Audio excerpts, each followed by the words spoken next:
start yung game talaga, yung iba na pinagpukutan namin eh.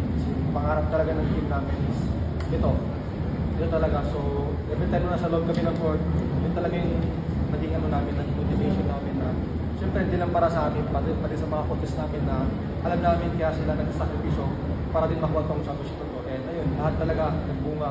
Hindi lang silang trabaho, pati lahat coaches, families namin na nag-pray lagi para sa amin.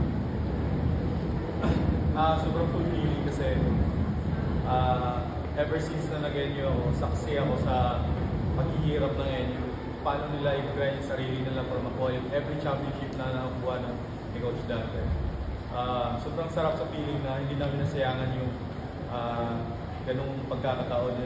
Lalo na itong 5-team champion, hindi namin nasayangan nakuha din namin. Yung isa sa mga pangarap ng mga coaches and lalo na kami, players. Kasi ito pa yung hindi nakukuha sa UAP, yung 5-team sa men's volleyball team. And sobrang grateful ako kasi yun